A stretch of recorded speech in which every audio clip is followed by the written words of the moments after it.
So my case is a 47-year-old gentleman who came with defective vision in the left eye since 2018. He was a known retrovirus disease patient since 2005 and was on antiretroviral therapy.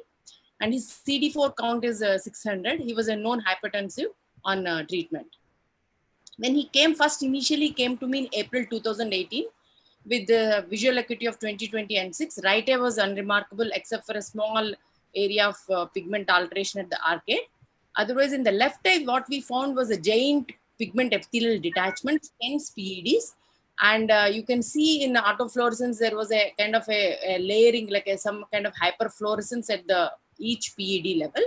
And in the both FFA and ICG, even though component doesn't seems to be any uniformly doesn't look, it looks like serous, but there was no filling of the PD or anything. It was a big dilemma.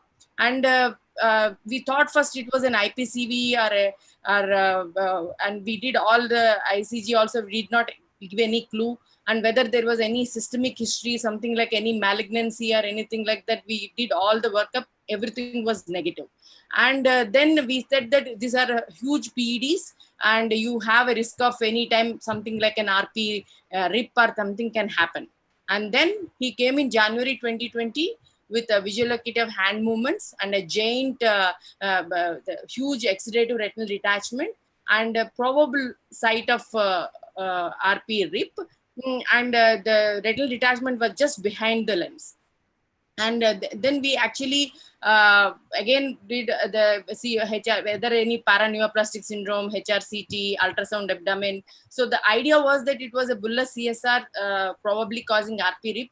There was no any history of any steroid intake or anything, and even serum cortisol levels, everything was normal, complete blood picture, peripheral blood smear, everything was normal. So I then I went ahead with anti-chamber maintainer assisted external subretinal fluid drainage.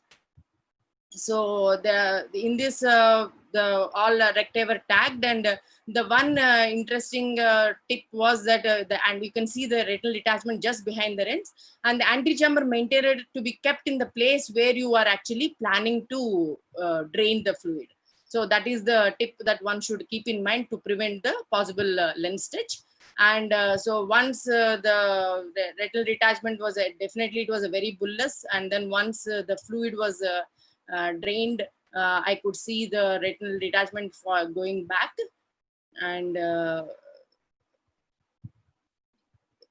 the next day, what we have seen is the actually the visual acuity improved in 1 week time, 20/200. But the main cause, whatever the culprit, was a giant RP RIP, which was involving the fovea. And you can see the rolled up RP here, and beautifully shown in the autofluorescence as well as in FFA and ICG, and as well as in the OCT, that rolled up RP showing a back scattering.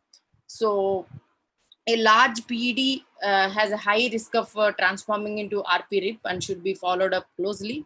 And bullous variant of CSR can be probably the possible etiology for giant RP RIP. And subretinal fluid drainage can result in favorable anatomical outcomes, even though functional outcome will depend on the extent of RP RIP and foveal involvement.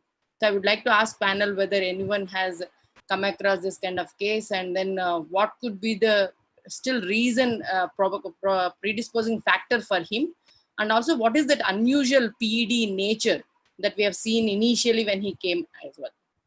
Thank you.